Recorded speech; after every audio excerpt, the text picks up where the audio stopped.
Hi.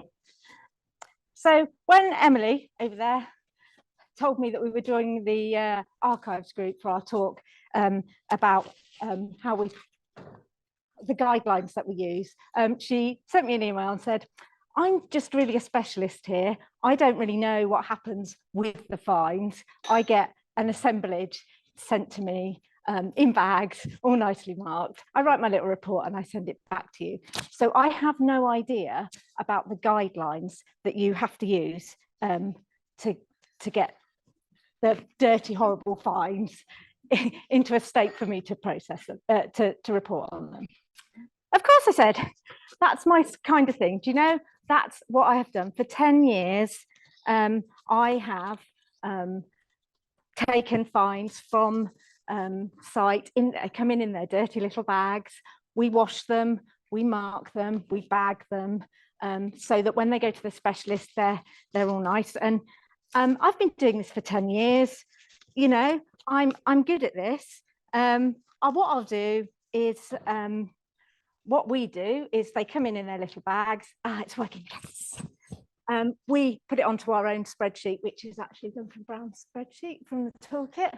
We've got lots of toolkits. This is a good one. It means that when it tries to provide consistency, so that we are using the same words for things, so that when we search for things, when we're doing research, we can consistently find things. I've adapted it a little bit because it's only a guideline. So on the glass, which can only be glass, I put whether it's a vessel or whether it's from a window, because there's no separation. But I can do that all, and it just gets a little number down the side. So it's great. I fill that in. And then it's got some more dirty finds. I like to show dirty finds. We take them out of the bags, we put them on a spreadsheet, and we chuck the random stones out, the thousands of tiny fragments of unidentifiable animal bone that someone has helpfully collected. We get them ready for reporting, probably going to use our toolkit. We've got a nice pottery toolkit. We've got a new Roman coins toolkit, which I think Peter's going to talk about later. They're really good. So what I needed to do really was to just get a copy of the IFA guidelines on how to process them, see what I have been doing for years, and compare and contrast whether I was actually getting it right. But the guidance doesn't mention processing. Processing is not something in the IFA guidance. The standard guidance for archaeological excavations doesn't mention how we process. We are archaeologists. Archaeology is the study of human history and prehistory through excavations of sites and the analysis of artifacts and other physical remains. It's about material culture. Our whole profession relies on the actual things that we dig up. And if we cannot stabilise these properly, then we can't use them. We have got guidelines for writing WSIs, guidelines for excavations, guidelines for reporting, rules on how we work, guidelines on ethics, but there are no guidelines for the actual physical material. And without that, we wouldn't be able to write our reports. We wouldn't even probably have jobs. I think we saw these before. I think these came on, was it the FAFF, the first day for finds? I looked at your little PowerPoint and said, oh, that's on mine. Okay. Oh, it's fallen down. Yeah, it has. It's okay. Put it up. Put it on. There we go. I don't mind. Is that better? Yeah. Can you hear me now? Yeah. Can you hear me now? The IFA guideline says all finds and samples must be collected, processed, sorted, quantified, recorded, labelled, packed and stored according to the project design or agreed with the archaeological curator, planning archaeologist, or recipient museum or repository. That is a lot of consultation when I have got potentially fragile finds. A lot of people that probably won't get back to me, and that when they do get back to me will all give me totally different advice. The only further reference to it is after processing, there we go, I'm back on the line. After processing, including conservation, recording and marking, there is no guidance on the processing element, which is absolutely fundamental to the stabilisation of an assemblage. I know we have procedures at work for processing environmental samples. Yesterday, we got out our procedures for processing fines, which we evidently haven't updated since 1990 something, which still say, if you've got pottery, mark it in black pen, but if you haven't got a black pen, put a little bit of Tipex on it and write it on there. They're quite old, our procedures. English Heritage have got guidelines. They've got a lovely publication on animal bones, one on human bones, guides on pottery production sites, guides on waterlogged artifacts, but they have also got no general processing guidelines. In fact, the only processing guidelines I could find were these ones from Leicester, which in reality is what I do. It just nicely marks out how we should wash them, tells you that if you've got a Saxon loom weight, you mustn't put it in water, tells you that you've got to be delicate with it, and then goes through with the different artifact types about how you should wash them and how you should mark them. So, as I haven't got any guidelines for processing myself, I refer to First Aid for Fines, which I actually am one of the reviewers of. The fourth edition I was going to put on my talk had to come out, but I've now changed it to coming soon. But it is written by conservators, not archaeologists. Although they consult with us, fundamentally, they want to conserve things. And I tend to look at First Aid for Fines when I'm not really sure how to stabilise something. When there's something that I've got that's a bit different. We had a big piece of wood that came in that turned out to be a Roman ladder. And I wasn't sure how to conserve that. So I looked in there then. I don't tend to look at it for general processing. And if I only need to stabilise something, then my developer is not going to pay for proper conservation.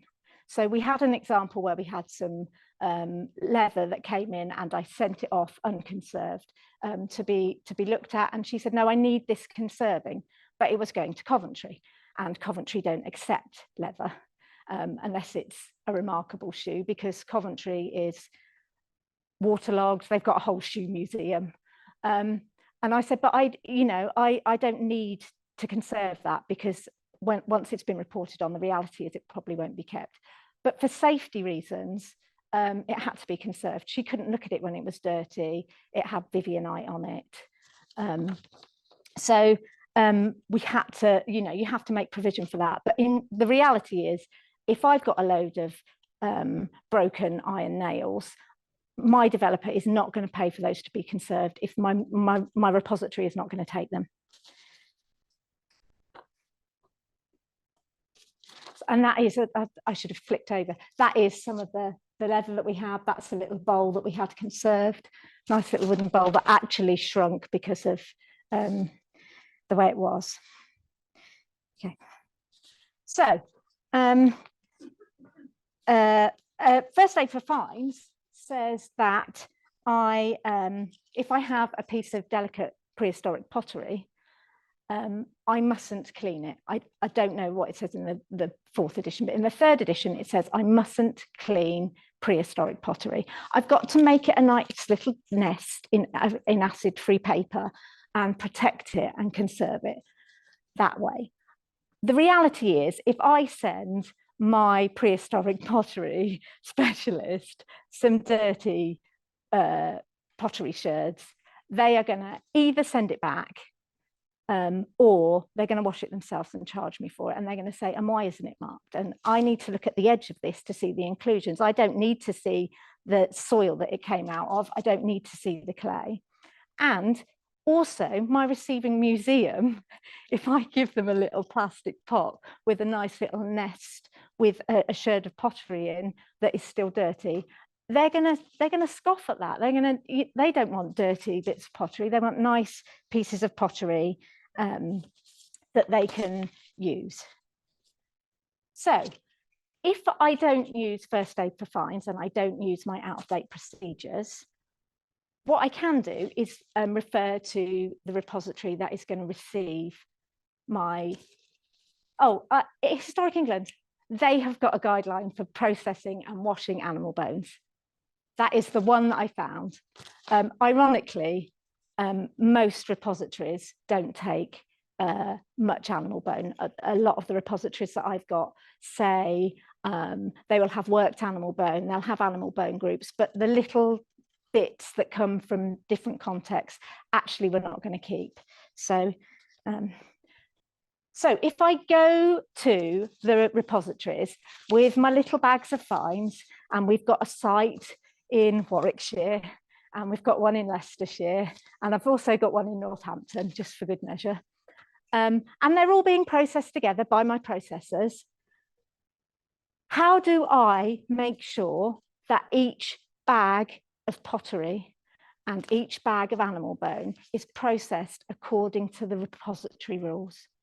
Because they all have different rules, and lots of repositories have a lack of space and different items that they take. Some like flints marked, some don't, some like glass marked, some don't. It's an absolute minefield. And if I'm going to end up, for example, with my one from Leicester, when I send them the report at the end of the day, they tell me which fines they're going to keep. If they're only going to keep 10% of what I've done, then, and their guidelines are that I have to put their accession number on every single sheet of paper, every single bag. Why would I spend that time if right at the very end of it, when I've gone through all that work, if they're going to say, actually, I want that one sherd of pottery there, and no, I'm not taking any tessera because we've got loads. So I think what we need is a set of guidelines that are broad, are usable across all sectors, so that from the time that they come in their dirty little bags to the time that they come out, a guide on actual processing, so that when I do my Google search next time, at the bottom it says standard and guidance for processing fines, even if this is just a little 2-page poster like we have from Leicester, so that there is at least a level of consistency. That's it, stop shaking now.